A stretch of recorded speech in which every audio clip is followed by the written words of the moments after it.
composition beeg ak doxalin wi exactement ak aussi les anciens partis complet wala ni li nga xam ne que moo di la plainte de cadre socialiste contre ki nga xam ne que moo di Aminata Mbengue Ndiaye daal di ko yóbboon si kanam yoon ak wàllu yoon loolu nag dinañ ko daal di atte ni ki li nga xam ne que moo di septembre donc nag ki nga xam ne que moo di Aminata Mbengue Ndiaye qui dirige le PS dit le parti socialiste depuis la disparition d'Ousmane Tanor Dieng en 2019 est assigné à comparaître le lundi 1er septembre prochain à 8h30 devant le tribunal de grande instance de Dakar, statuant exactement référé par rapport à la plainte bi nga xam ni itam ñoom déposé nañ ko exactement contre ki nga xam ne que moo di Aminata Mbengue Ndiaye doxalinam si li nga xam ne que moo di parti bi.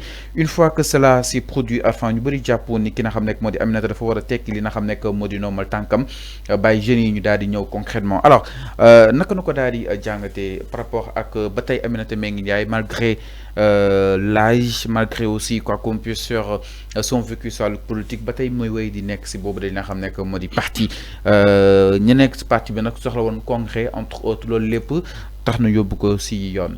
Oui, boo remonter effectivement l'histoire da ngay gis ni que loolu moo organisé woon même le départ de Khalifa Sall au niveau de PS.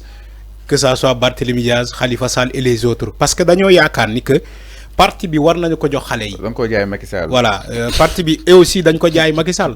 dañoo jël parti bi jaay ko Macky Sall. Parce que mag yi ñoo ko jiite. Que ça soit Aminata Mbengue Ndiaye bi ngay wax que ça soit Serigne Mbaye Thiam que ça soit Tanor Dieng bi fi nekkoon ñoom ñoo nekkoon à la tête de ce parti PS. ñu jël parti bi noyé ko au sein de APR wala de la coalition Benno Bokk Yaakaar loolu moo waral la frustration de certains membres de ce parti PS. Ils ont quitté le parti. Même quand tu regardes même Abdoulaye Wilane, il est là-bas. Mais quand tu regardes les interventions de Abdoulaye Wilane, tu sais que le gars, il n'est pas content. Il dit même le PS doit avoir un candidat. Il ne le cesse de le réclamer depuis l'élection 2024. Abdoulaye Wilane, chaque jour, il dit que PS warna am candidat. Le parti laissé par maître Léopold Sédar Senghor, Abdou Diouf, ba tey mu egg ci Tanor Dieng. Tanor Dieng dem na Aminata Mbengue Ndiaye moko jité. Ce parti là depuis longtemps ils n'ont pas de candidat. C'est un parti classique. Ils n'ont pas de candidat. Te Aminata Mbengue Ndiaye malgré son âge, moom continue de guider ce parti là. Aujourd'hui les jeunes du PS sont frustrés parce que dañoo yaakaar ni que avec cette nouvelle alternance générationnelle bi mag yi war nañu mën a jël parti bi jox ko xale yi parce que seen morom ñoo nekk au pouvoir bu ñu naree opposé seen morom yi la ñu war a opposé wu. Maintenant bu fekkee le PS est aujourd'hui dans les mains de Aminata Mbengue Ndiaye, de Serigne Mbacké Thiam, de autres et autres, ñom dañoy japp ni que échec là parce que les Sénégalais ne vont pas voter pour ces personnes-là. Aminata Mbengue Ndiaye kan mo koy voter? Ken du ko voter? Non, ken du ko voter? Aminata Mbengue Ndiaye mu ngi fi depuis jamonoy Abdou Diouf, Senghor, Abdou Diouf, elle a tout vécu. Basta. Ken du ko voter? Maintenant, pour nous voter pour le PS, il va falloir renouveler ce parti-là. Renouveler. Nous sommes au congrès. Le parti de responsabilité, les postes de responsabilité, nous avons des parti bobo.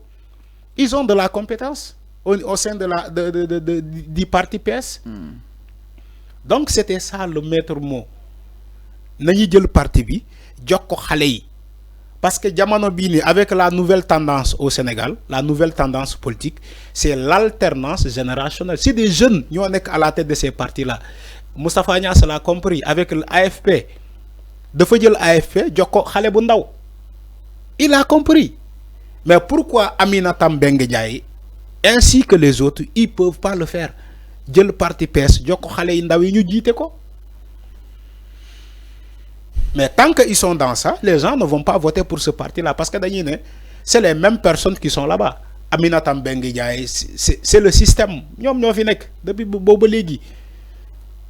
Ñom ñoo fi nek ba légui. Té Sénégalais dafa am lu ñuy voter. Sénégalais dañoo mën voter dé, dafa am lu ñuy voter. Té lu ñuy voter bo leen ko joxulé, ñom duñ la voter. duñu la voter.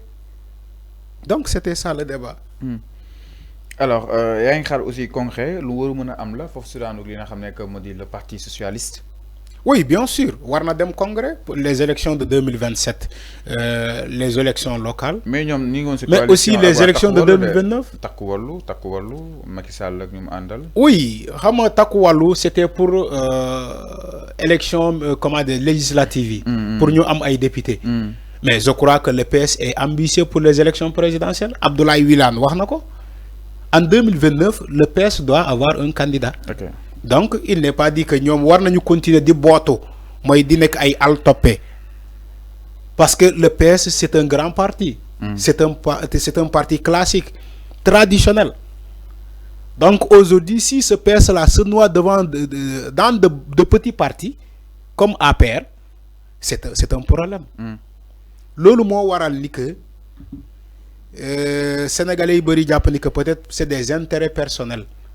Ay intérêts personnels motax ñu melni Aminata Mbengue Ndiaye ñu jël ce parti là le PS dem noyer ko ci dans un parti bu ndaw APR parce que ñom sen intérêt lañu jital parce que ñom dinañ leen fal dinañ leen jox ay poste de responsabilité jox la ACCT jox la li ngay am ay budget ngay voyager partout ngay am passeport diplomatique nga am tous les privilèges de l'État. C'est un intérêt personnel, hein? Ce n'est pas l'intérêt du parti. Donc, PS warna am congrès. Warna ñu am congrès, organiser, restructurer ce parti. Parce que ce parti, nous mou melni, amul structuration. Amul. Alors, mi non exactement par rapport ak li nga xamné que modi miru au PS li nga xamné que modi les cadres ñoo xoyaadu yóbbu si kanamu yoon ak wala yoon nak lolu yoon décidé na pour daal si taxaw ni si daal di ñëw si nu mu gën a yaatoo exactement par rapport ak wàllu wu nu mel. Alors daal di ñëw itam si leneen du côté de la régie ginnaaw loolu dañuy daal di ñëw si li nga xamné que modi